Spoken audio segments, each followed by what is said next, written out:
Unhoused versus homeless. Why words matter. We have to understand what these words are in order to understand what's going on in our society and how things are changing. So let's start with a home and let's start with a house. The easiest is a house. A house is like a four-wall structure that exists on a plot of land. A house is not a four-wall structure that's adjoined to other four-wall structures that people own, called a townhouse. That's a townhouse.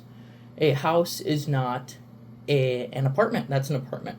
A house is not an apartment that you own. That's a condo. A house is a four-walled structure that's independent of itself on its own piece of land. So an unhoused person is anyone who does not live in a four-walled structure on its own piece of land. Maybe there's more walls than four, but you get the gist of what I'm saying. It's a standalone structure on its own piece of land that the property owner, which is important, owns.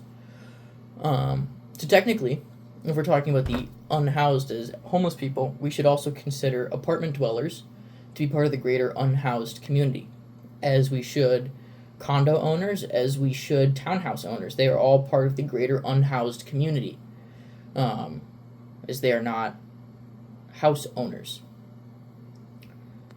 Although the word, I think, is specifically designed to apply to apartment dwellers and to the people that live on the streets.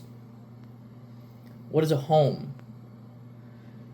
This is why the distinction between unhoused and homeless is very important. Because a home is a place that you can go back to and that you reside in. A home is a place that you pay for or have paid for. A home is generally a place that is considered safe. So, under that definition, a house is a home, can be a home. A house, as long as you own the home, is your home. An apartment that you rent is still a home. You can still call it an apartment your home. So is a condo, so is a townhouse. So a home is devoid of ownership. That's what's interesting. And that's where the differentiator lies. It's devoid of ownership. However, it is connected to payment.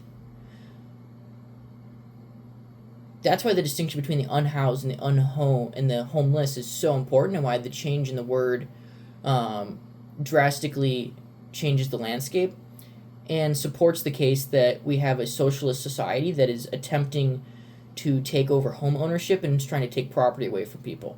So there's been a movement recently in the last couple of years that housing is a human right. That's why rent controls have gone into place, because housing is a human right, shelter is a human right. If we change the definition from homeless, where I guess why is that important, that someone who lives on the street is without a home? And why was the definition of what a home is important in defining what a homeless person is? So a homeless person, as we understand them, are people that live on the street, people that potentially live in tents. They could live in boxes, they could live in nothing. They may not live in any specific location. They may travel or transit or take, trains, be hobos, for instance. These are all homeless people. The reason why they're homeless is because you cannot call a tent on a sidewalk a home. That is not a home. It's never been a home in the last 2,000, 3,000 years. It's never been a home. It's also not a house. That's why the definition of unhoused fits into that, and that's why people are moving to that, because they're too stupid to see the connection. So when we change the definition and we allow, the reason why you can remove home and say they're unhoused is because now we can apply home to someone who lives on the street. We can now say that these people have a home on the street. They have a home in their tent. They have a home in their box. They have a home on these trains. They are just without a house. They are unhoused. Therefore, these people have the same rights as homeowners, as people with a home, as renters. They don't. They don't have property rights. But if we assign people with homes the same rights as people with homes, then removing the distinction between what a home actually is all of a sudden opens up the door for the human right to have a home. And all of a sudden these people without real homes are just unhoused. What I think is also interesting about this whole unhoused context is that if you are actually homeless and live on the street, in a tent, without a tent, whatever, you probably have no money, which is why you're there. If you have no money, you probably have no credit or really bad credit. Those are two things that are necessary in order to own a actual home, to own a house, to own a townhouse, to own a condo, or to rent an apartment. You can't go from nothing and no credit into owning a home. You need money to either buy a home outright without credit or money for a down payment and good credit. So what's interesting about the name unhoused is that it's not the next logical step. The next logical step from homelessness is into an apartment, which further justifies my point here. If we were to accurately name these people according to this new dialect, we wouldn't call them unhoused, we'd call them unapartmented. Because you would go from homeless to an apartment. That'd be the next logical step. You wouldn't call them unhoused. You would call them, however, homeless. They do not have a home.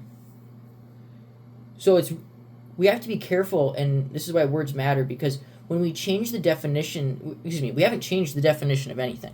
All we've done is changed the use of the words, because we all understand what a home is, and I believe we all understand what a house is. So if we start applying different words that have different connotations and different meanings, we all of a sudden open up the door to apply different legal standards and different liabilities that the legal system can take from people or give to people. If we then follow along with the trend in our society of housing is a human right, unhoused all of a sudden becomes relevant. All of a sudden now we can take from property owners. All of a sudden, and this is why I think the greater unhoused population is relevant to this argument. People that live in apartments are unhoused. However, if we're going to attack property rights and we're going to attack landlords, which has also been a thing in our society, then we can lump in the greater unhoused population with the homeless population, and now all of a sudden the population is a population that matters. And why does it matter? Because the people that rent are generally people with a lot of debt, which is why they can't buy a house.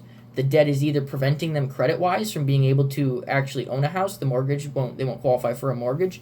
And or what's happening is their payments on their debt is taking away any money that they would put towards savings or put towards the market or put towards annuities or put towards CDs or put anywhere to save up enough for a house.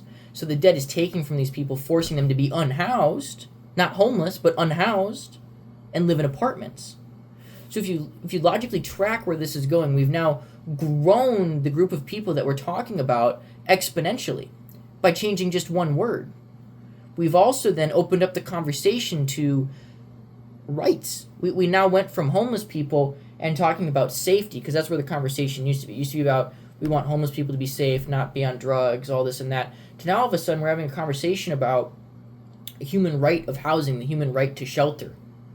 So in that context, we can remove the property rights from the homeowner who's renting it out to an apartment person or to whatever. It can be a house that's being rented. We can remove the right of that person, that property owner, and give it to the person who's currently unhoused, who happens to be a renter. If this were to play out in a voting situation, what we would want to do is increase the amount of people with debt. We'd want to increase the amount of people that are unhoused, that are renting, and then give them the opportunity to take property rights. Or we could just simply remove property rights from all these homeowners, and now, because housing is a human right and it's controlled by the government, we all of a sudden now have an ability to redistribute wealth or redistribute the rights, redistribute houses to people that are in need. See, now it's a need-based problem.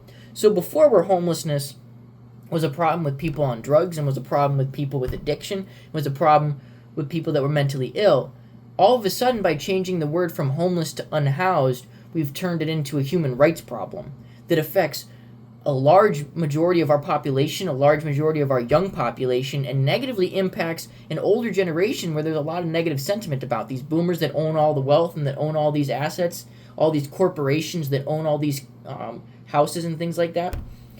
We've now all of a sudden opened up the conversation to taking what they own away from them because we've changed the word from homeless, which is a drug addict that lives on the street, who does not have a home, to unhoused, and implying that people can have a home on the street, that people can have a home on the sidewalk, that people can have a home in a tent on a rectangular piece of concrete in someone else's front yard that was taken away by the city because you needed to put a sidewalk there. So all of a sudden now, we've already taken property rights away from people in that sense, but now we're moving more towards taking property rights away from people that own houses and giving them to people that own debt. Homelessness is a real thing and is a thing. Being unhoused is not a thing. Being unhoused is a move towards communism and a move towards the removal of property rights. You cannot have a home on the street. You can have a home in an apartment. The differentiation between the homeless and the unhoused is very important. We need to make clear that homeless people are people that don't have homes. You can have a home in an apartment. Saying that you're unhoused incorporates too many people and does not accurately identify what we're talking about. It's not derogatory to call someone homeless because they don't have a home. It's accurate. We have a problem in this society about accurately identifying what's going on in this world. This whole problem was identified by George Orwell, where he talked about the changing of language. And when you change things so much, you can't determine where you came from, and it's easy to manipulate people and change things into the way that you want. We're going down that road in society. We are renaming streets, we're renaming lakes, and now we're changing our language, we're changing our dialect. There's a difference between being homeless and unhoused. When we're talking about the homeless, we should call them homeless.